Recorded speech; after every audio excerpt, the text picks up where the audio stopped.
अस्सलाम वालेकुम नाजरीन, welcome to my YouTube channel. दोस्तों, नेशनल सेविंग के हवाले से आप लोगों के साथ यहाँ पे इंफॉर्मेशन शेयर करना चाहूँगा।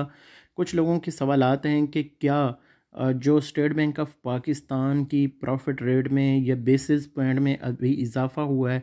जो लेटेस्ट 2 मार्च को इनकी मीटिंग हुई है, उसमें एक जो ऐलान किया गया है कि जो प्रॉफिट रेट है, इसमें जो पॉलिसी रेट जिसको बोलते हैं, उसमें जो इजाफ़ा है पहले 100 बेसिस पॉइंट का किया गया, फिर अब 300 बेसिस पॉइंट का इजाफ़ा किया गया है।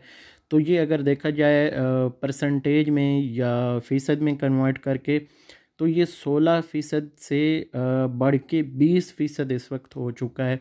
और पहले जो नेशनल सेविंग्स के अकाउंट होल्डर्स हैं या सर्टिफिकेट होल्डर्स हैं, उनको प्रॉफिट जो है 16% के हिसाब से दिया जा रहा है। और जो मैक्सिमम प्रॉफिट है वो शॉर्ट टर्म सेविंग सर्टिफिकेट पे 16% प्लस दिया जा रहा है, जो 3 महीने की शॉर्ट टर्म यानी सेविंग है या इन्वेस्टमेंट्स हैं उन पे। तो अब ये सवाल सबसे जो अहम है वो आप लोगों का ये आ रहा है और बार बार पूछा जा रहा है मुझे व्हाट्सएप ग्रुप में, फेसबुक पेज पे, कि क्या इनका इफ़ेक्ट जो है वो आने वाले टाइम पे जो बहबूद सेविंग सर्टिफिकेट है या पेंशनर्स बेनिफिट अकाउंट है या इसके अलावा दीगर जो सेविंग अकाउंट्स या सर्टिफिकेट्स हैं, क्या उन पे भी होने वाला है। तो डेफ़िनेटली दोस्तों, ये जो इंक्रीज़ है ये ज़रूर इम्पेक्ट इसका आएगा, लेकिन इसका जो इम्पेक्ट है वो कितना आता है अभी इसका ऐलान नहीं हुआ। बाकी ये है कि अगर हम पिछली हिस्ट्री को देखें, जो प्रीवियस इजाफे होते रहे हैं और उनके मुताबिक अगर यहाँ पे हम कैलकुलेट करें तो उसके मुताबिक जो प्रॉफिट रेट्स बढ़ते रहे हैं इस तरह, यानी जो मॉनेटरी पॉलिसी जो रेट्स आते हैं, प्रॉफिट रेट्स आते हैं, उनके मुताबिक जो आम आवाम के पैसे स्टेट बैंक ऑफ पाकिस्तान लेता है तो उन पे भी उनको मुनाफा देता है।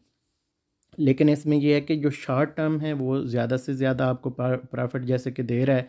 अगर हम कंपेयर करें तो जो पहले 16% वाली जो शरह है उसको, तो उसके मुताबिक हो सकता है कि शॉर्ट टर्म सेविंग सर्टिफिकेट जो है वो 20% तक उसका इजाफ़ा मुतवक्के है।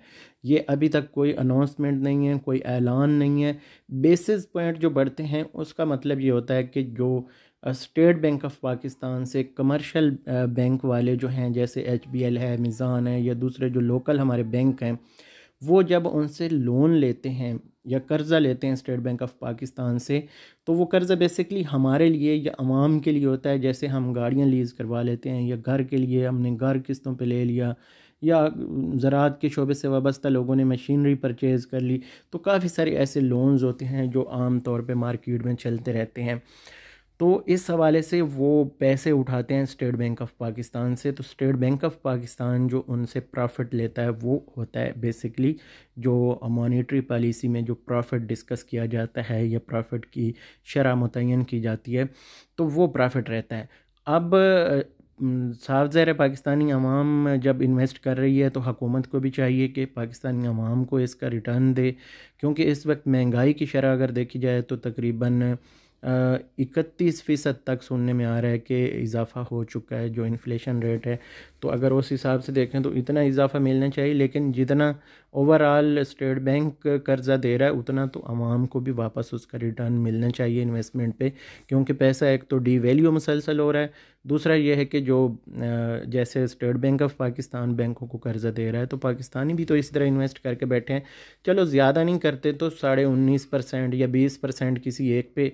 और जो बहबूद सेविंग सर्टिफिकेट्स हैं, जैसे कि अगर साबका रेशो से हम देखें तो तकरीबन जो बहबूद सेविंग सर्टिफिकेट है उस पे भी हमें 18% तक जो है तवक्को है कि हुकूमत बढ़ाए, या हम डिमांड करते हैं कि हुकूमत को बढ़ाना चाहिए ताकि लोगों का नुकसान ना हो।